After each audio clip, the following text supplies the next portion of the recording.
जोंनि लाइमोनफोरनि जौगानायनि थाखाय नोंथाङा 100 कोटी होनो होनदोंमोन 100 कोटीनि नोंथाङा थाइसेबो होआखिसै मैया एग्जिकिउटिभ काउन्सिलाव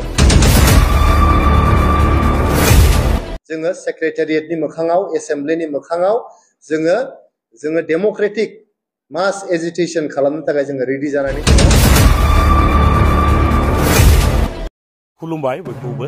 नोंथांमोना इन्ट्र भिडिअ नायनानै एसेब्लाबो हमनो हाखाबाय जानांगौ इउपिपिएल हानजानि गाहाय नेहाथारि राजु नार्जारि बिथाङा बिनि अनगायैबो खौरां बिजोङाव गोबां बाथ्रा बुंदों नोंथांमोना बे भिडिअखौ जोबजासिम नायोब्ला बिथांनिफ्रायनो गासै बाथ्राखौ नोंथांमोना आबुङैनो मोनथिना लानो हागोन रायजोफोर आंनि बायदिब्ला बिथांमोना लाजिनो नांगौ मानो होननानै बुङोब्ला बिटिआर एग्रिमेन्ट खालामनानै लाबोखांनायनि उनावहाय बिथांमोना रायजो राजाफोरनो गोबां खोथा होदोंमोन नखर नखर साख्रि मोनसिगोन बन फाननानै जाग्रा सुबुंफोराबो बन फाननानै जानो गोनांथि जानाय नंलिया मैगं फाननानै जाग्रा आइजोफ्राबो मैगं फाननानै जानो गोनांथि जानाय नंलिया गोरिब गुन्द्रा सुबुंफोरनि थाखाय थांनानै थासान्दि सोलिलांनो थाखाय माबा मोनसे राहा लामा दिहुननानै होनाय जासिगोन होननानै बिथांमोना रायजो राजाफोरनो खोथा होनानै लादोंमोन बिथांमोना बिटिसिआव 5 बोसोर सरकार सालायसेयावबो रायजो राजाफोरनो जाबायदि खोथा होनानै लादोंमोन बे खोथा होनाय बायदि बिथांमोना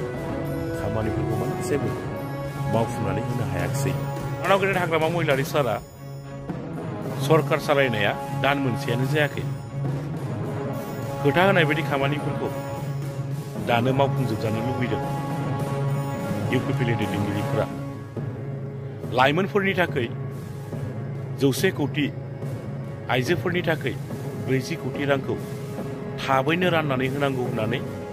इउपिपिएलनि गाहाय नेहाथारि राजु नार्जारि बिथाङा खौरां बिजोङावहाय बुंदों आरो जुदि बे रांखौ थाबैनो राननानै होआब्ला धरना होनोबो बिथाङा खावलायदों मानाव गेदेर हाग्रामा महिलारि बिथाङा रायजो राजाफोरनो जाबायदि खोथा होदोंना बे खोथा होनाय बायदि बिथाङा 100% खामानिफोरखौ आबुङै मावफुंनानै होगोन होननानै आंहा फोथायनाय दङ जे नन सिएसबि जायफोर साख्रि मोनदोंमोन प्राय 570 सा सुबुंफोरखौहाय इन्टारभिउ गैयाजासे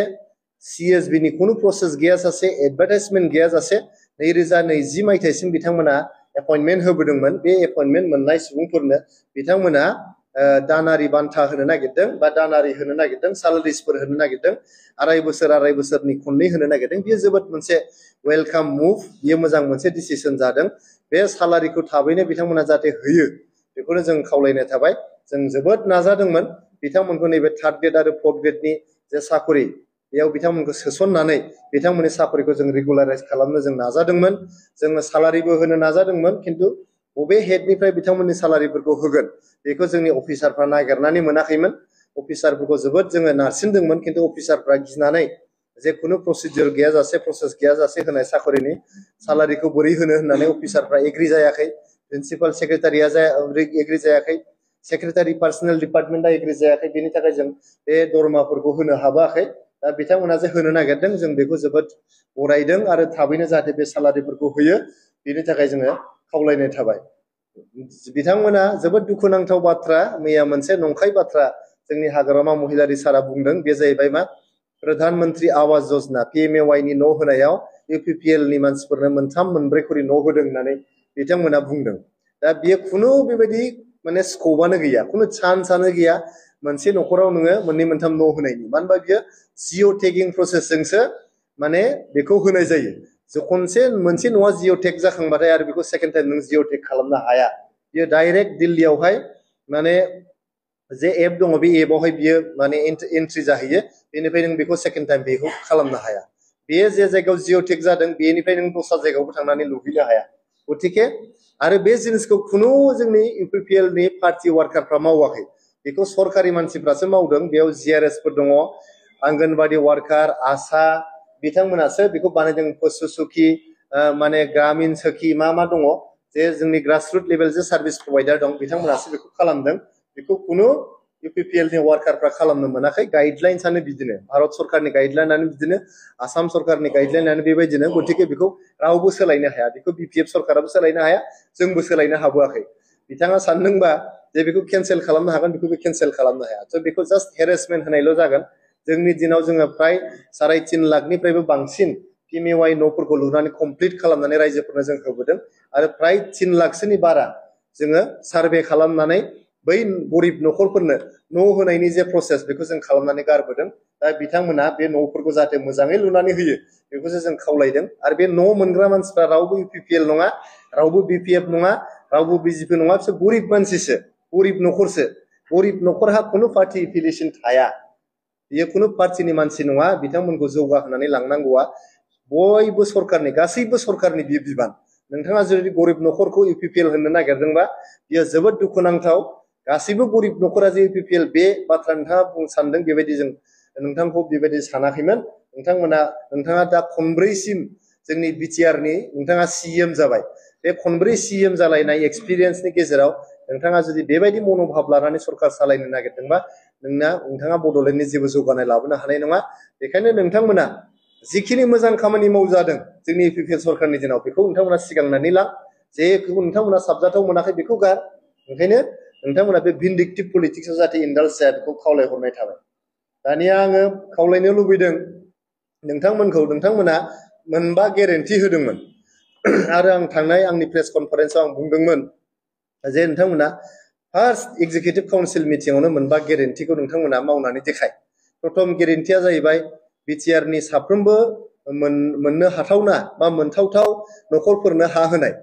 नोंथांमोना दा सार्भे खालामनायनिसो बाथ्रा बुंबाय हाया जों होबोखाबाय हा होनायनि प्रसेसल'सो जायहा हा गैया जायहा हा पाट्टा मोननांगौ बेखौ होनांगौल'सो नोंथांमोना दासो सार्भे खालामो बोरै जानो आरो सार्भे खालामनांगौथ' दरखार गैया लेन्ड रेकर्डआ गासिबो डिजिटाइज जाजोब्बाय बबे PGR बबे BGR बबे कास्ट गासैबो बबे फरेस्ट लेन्ड गासिबो जों सार्भे खालामनानै बेखौ कम्पिउटारावहाय गासिबो सोनानै गारबोजोब्बाय नोंथाङा सेरबानो मिथिजोबगोन कम्पिउटाराव जे बबे हाया मा गतिके सार्भे खालामाबालाय थाब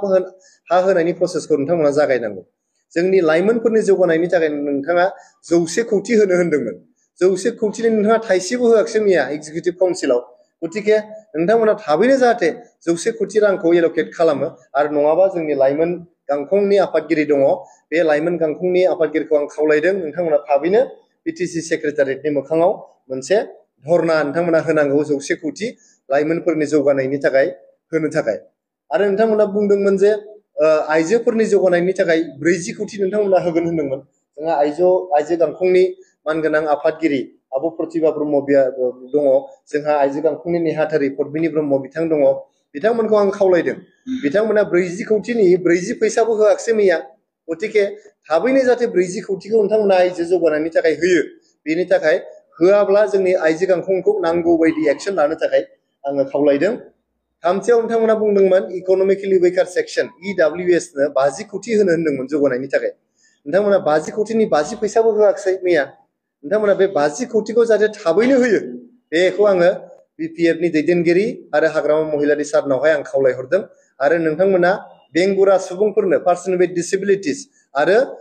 गागि नोगोरारिफोरनो नोंथांमोना 10 कौटि होनो होनदोंमोन बोसोरफ्रोमबो 10 कौटिनि नोंथांमोना 10 फैसाबो होआखिसै गतिके बे मोनबा जे गेरेन्टि नोंथांमोना होदोंमोन मोनबा गेरेन्टिनि मोनसेबो नोंथांमोना मैया रायखांदिया गतिके नोंथांमोना नोंथांमोननि गेरेन्टिखौ नुनानै रायजो राजाफ्रा नोंथांमोननो भट होदोंमोन नोंथांमोनखौ देरहाहोदों नोंथांमोनखौ गोहोनि मासियाव जिरायहोदों दा गोहोनि मासियाव जिरायखांनानै नोंथांमोना रायजो राजाफोरनो होनाय रादायखौ बावनानै थाङोब्ला